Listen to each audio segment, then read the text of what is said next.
Hello, hello, hello. Good evening. Thank you for stopping by. Thank you for coming by. Thank you for participating. Always for coming and sharing your life with me and your few moments with me so that we can quickly go through. And I hate to say quickly because God is not moving on us in a quick fashion and moving on out of the way. But I don't want to hold you long. And I also want us to learn to give God some time, like even if it's 4, 5, 6 minutes a day, until we learn to give him more, right? Because we might love strolling and seeing some things that we like over here, a little bit we like over there, and which if by the time at the end of the day, you probably done stroll for hours when it's all put together from Facebook to TikTok to Instagram, so on and so forth, right? But we mimic and we minimize the time that we will give the Lord. And maybe it's because we haven't built relationship with him. Majority of the time, you know that as you grow with something and someone, you start loving them more and you start giving more in time. And it's the same thing, I believe, with the Lord. But we ask that our relationship with him will be with such a fervency, a urgency, that we will love him with everything inside of us, that it will be better than anything that we've ever tasted, that everything about him will be sweet going down, and so that it can teach us how to worship and serve him, what he requires from us, which is what we really want to know. We want to get our hands in his hands and let them stay there because it's of the utmost importance right now. We're not trying to go to hell. We're trying to go where he's going to build somewhere beautiful for us. Yeah, I'm not trying to go to hell. But we were talking about yesterday at the end, how long will we sin that grace will abound? Meaning we just willingly given over into constant, repetitive sin. Just thinking it'll be all right. I ain't got to worry about, just what I'm doing. I said, Lord, I love you. I said, da-da-da. But are you concerned about that you're hurting him? Just continually sinning. Think about if you have a partner, your husband, and you could keep doing the wrong thing over and over again, how you're making them feel, how it makes you feel when somebody hurts you over and over and over and over again, right? Without even flinching. They just do it and then just sitting there looking at you. How do you feel when someone just doesn't take you into consideration? And what we want to do is start building relationship to where we think of him first and how it hurts him and our relationship building. Are we building, on a solid foundation? Or do we just stay right on the ground and we're never building anywhere? We're never getting a foundation. That the foundation ain't even got a chance to crumble because we ain't even built on the foundation. We just wanted to say that we are Christians, not disciples. We're not following him. We just wanted to say, because it sounded good and morally good, that we know about him, but not building relationship. And I think he wants our relationship. But let's see what he says and see what we run into, right? So the phrase, how long wilt thou sin that grace may abound, is a rhetorical question often used in religious contexts, particularly within Christian tradition. It is a direct reference to Romans 6:1 from the Bible, where the Apostle Paul asks, what shall we say then? Shall we continue in sin that grace may abound? In the context, grace refers to God's undeserved favor and love, and sin refers to actions and behaviors that violate God's law and moral standards. The question highlights the idea that it's illogical to believe that grace, which is a gift of God, should be used as a reason to continue in sin. Paul answered in Romans 6:2, is it a resounding God forbid? He emphasizes that believers are no longer under the law, which demanded obedience, but are under grace, which is a freely given gift. However, this doesn't mean that sin is permissible or that believers should continue living in sin to increase grace. Instead, Paul argues that believers have died to sin and now live to God and now alive to God. meaning they should no longer allow sin to reign over them. The phrase, "How long wilt thou sin that grace may abound?" serves as a reminder that grace should be used to serve God and live in righteousness, not to justify continued sin.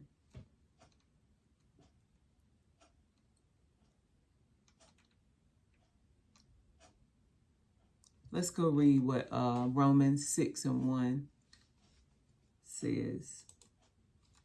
6:1 addresses a critical question. Should believers continue in sin to make grace seem more abundant? The answer is a resounding no. Paul argues that since they have died to sin, they cannot continue to live in it. The verse highlights that believers are freed from the dominion of sin and are called to live a life of righteousness. That just means, y'all, that we're dying daily to this flesh, what it desires, right? Now, this is my take on it. You can certainly do your own. Just from reading it right here, I'm saying that this is dying, this flesh is dying, which is, always trying to be almighty and rule over us and make us serve it. To now we are supposed to be letting the Lord have dominion over us. We are freed because of that. So we are freed from doing the things that this flesh wants us to do 24/7, where we might mess up, some of the day, but not 24 hours a day. Paul poses the question, shall we continue in sin that grace may abound? This explores the potential misunderstanding that grace allows for continual sin, the denial. Paul's response is, God forbid, or certainly not. This strongly rejects the idea that grace is a license to sin. The reason for the denial is that believers are dead to sin and cannot continue living in it. This refers to the believer's spiritual death to sin through union with Christ in his death and resurrection. It means that we're getting closer to him, that we want to live for him. That means that we want to pull off that stuff that he don't like, y'all. We want to please him the same way you want to please that partner. You want God to be pleased with us too. We want him to be happy. We want him smiling. You know how you want your husband happy and he want his wife happy and you do all that extra to do? Yeah. Let's see. The reason for denial is that believers are dead to sin and cannot continue living in it. This refers to the believer's spiritual death to sin through union with Christ in his death and resurrection. The implication, the verse implies that believers are now called to live a life of obedience to God, not to sin. They are to offer their bodies as instruments of righteousness, not sin. Grace versus sin. This passage emphasizes that grace is not a license for sin, but rather a source of power to live a life pleasing to God. Okay. So we got some grace while we're growing. And it's a source of power so that we can live a life pleasing to God. Meaning it's got a little bit of a lean for us that we messed up. Okay, grace is right there. Come on back. Not get over there and just, we rocking it out over here because we just having a ball. We just staying over there. We wanted to read, what was that other one? Romans 6:2. Did I have that pulled up?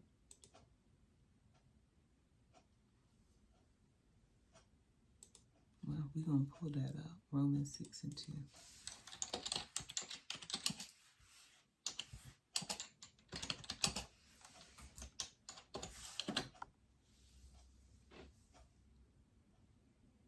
All right, Romans 6:2, this is in a New International Version, states, by no means we are those who have died to sin. How can we live in it any longer?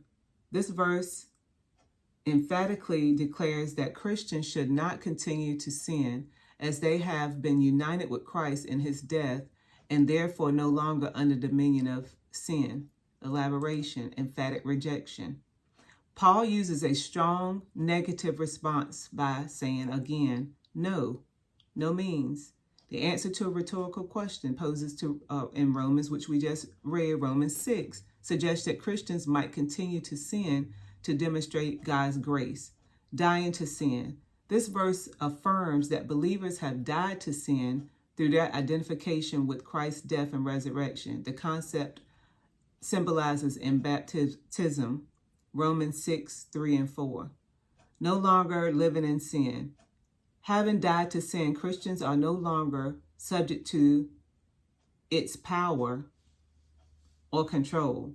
They are to live a new life, empowered by the Holy Spirit. Living a new life.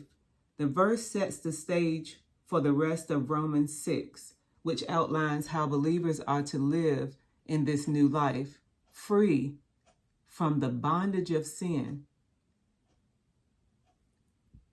and serving righteousness. Y'all, this flesh got to die. We got to kill off our fleshly desires, those things that want us doing the things that are not pleasing to God. And by that, I think, let's just say, I'll use the cussing thing again. You've been cussing all your life. What if today you said, in the name of Jesus, I will not say a bad word for 3 hours. God give me the strength. And then tomorrow, 4 hours, and then so on, until God pulls this off of you. Sometimes people get delivered from something straight up overnight because they have that faith, right? They ain't wavering and they want it to go. What does that mean? Because sometimes people be saying they won't, they sin. They love doing it. They love it. They love cussing. They love fornicating. So it's a little harder to let them things go. But when you're determined to have a relationship with God, you will let them go because you want to please him. It's got to go out my life. It's got to go out of my life because I'm not letting go of God. Ain't no way in the world am I going to let you go, Lord, until you bless my soul. I'm standing right here. I'm going to keep running after you. He's standing right there, really just waiting for us to walk in freedom. But because we want some of that stuff, we still want to do some of it. It's a bit harder. But I'm saying, stay right there. Stay the course. It's worth it. He loves you. Show him how much you love him. Keep right on, Lord. I fornicated last night. I did not, but if this is the case, and I like fornicating, I'm going to ask you to remove my love for fornication, that my relationship with you will grow, and that you will put the partner in my life, that those marital things does not leave my bed defiled, that I do not sin against this body in which the Holy Spirit lives, that you have given me. I want to please you and I want to live pleasing in your sight. And right now, my flesh wants to do what it wants to do. And I'm going to need you to help me to crucify this flesh so that I can please you. That's about as simple as I can make it. I can't make it no simpler, y'all. You want to know why? Because I'm struggling with some stuff myself. And some of the stuff you really want to kind of keep, but you can't if you're going to be in a relationship. And I'd rather have the Lord happy with me than whatever else I think is self-gratifying in the moment. That self-gratification is going to lead to hell. Because once you keep pleasing the flesh in that area, it's going to grow bigger in another one. I know y'all know. We all do. That's exactly what it goes from one thing to the next. But when we get serious about God, he is already standing there serious about us. And he don't play about us, y'all. When you give your life to Christ, he got your back. So we were talking about vengeance yesterday. We let him have those that have done us wrong. He got them. We talked about it. You can go back and look at yesterday's vlog and all of that to see what I said about it. God got our backs. He don't play about his kids. But if you stick your hand in it, if I stick my hand in it and I try to do it myself, that's where we mess up. And whatever was going to be done in teaching the person that was being of great harm to you, the way that God was going to teach them was going to be loving, and it was also going to be, it could be not look lovely. Yeah. I don't know how he going to do it. According to how disobedient he or she is. And I know some of y'all know what I'm talking about. Why? Because I have reaped what I've sown. And yeah, them slaps in the head, in the face, and then chops in the throat don't always feel good. Right? I felt that one a little bit right there. I don't want to feel that from the Lord no more. So therefore, I'm gonna make some mistakes. And I pray that he wash and clean me up as I go. I want you to go with me, because we said it. I'm going to take this line right here, because I'm going to keep on telling you until Jesus come back. This right here is your 200 years. If you get 200 years on this earth, you don't know nobody either, me neither. If you get 100, we at half. You got this much to go. Wherever your soul going at after this is over, on this end, on this side, you got infinity forever, forever, ever, forever, ever to live on the other side. Your soul is going to spend eternity somewhere. Whatever life you have over here, if it's 200 years, which we know nobody, I don't know too many people that got that except in the Bible. They got longer and stuff. But right now, this dispensation of time, you got this much time over here to live for the Lord and do the things that's asked. He'll give us enjoyment in our life, or you can satisfy your flesh right now with this small amount of time and spend eternity in misery. I think right now I could take y'all saying, I don't want to hear her. I don't even like her. I don't even like how her camera look. I don't want to look at, she don't have, her 4K don't look right. I'll take that right there. I'm going to keep on doing the Lord's will. I'm going to keep on getting up and talking. I'm going to keep on letting him prick this old heart of mine to say what it is and use this mouthpiece to get to you, because he's willing to take this girl here. And I didn't feel like getting up here today. I was a little bit on the, well, we've been dealing with some stuff all day long, police-wise and everything with my brother and stuff. Been a lot going on. So I didn't particularly feel like getting up here doing this, but it was not my will. I'm a tool. I'm a willing vessel. I know who's buttering this bread. I know who kept this head. So, okay, Jesus, you want to talk? It's me you want to use today to say a couple things to a few people so that they'll keep their mind stayed on you and get their mind on you. Get off that wide road to hell. Get off of it. Get off. Be lonely for a little while. In the end, after this is over, y'all, this is what you got here. You don't even see the end of this. This is what you got after. If you had unbelief, God help our unbelief. Where we get shaky in our faith and understanding, Lord, that it just seemed like we have heard for decades that you're coming. And we get a little shaky on believing these things. God, build us up, shape us up, let us believe all over again, refresh our minds, teach us, show us in a dream, remind us.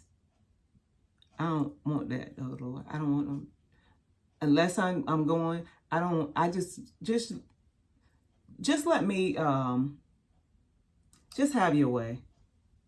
I used to have dreams about being left behind.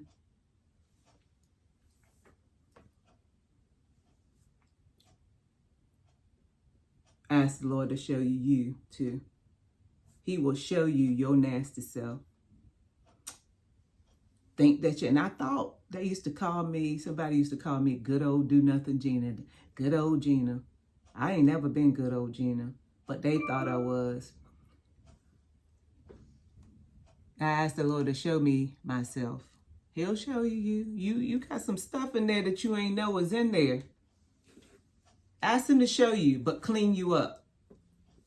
Be looking to be pruned, because sometimes, and I'm telling you, you be like, oh my God, Lord, are you looking at anybody else today? Because you done told me that I done something wrong all day long.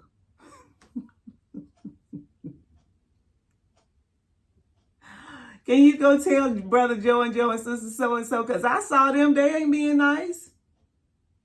They was coming out the liquor store. Let's go get them. You asked him to clean you up. So he gonna walk with you, talk with you, hold your hand, prick your heart, let you know, no, let's come this way. He gonna do it gently. So don't be listening for nothing loud and crazy. That's the devil. Listen for that gentle voice. And he gonna, if we want him, he'll guide us. It don't feel good all the time, y'all, because that pruning is not fun. Because sometimes he say no to what we want him to say yes to. So I got to go now because that's some more information about my brother. I love y'all with the love of God. Know that your story matters, and we're going to be back. We'll see where God takes us. I love you. Please keep me in your prayers.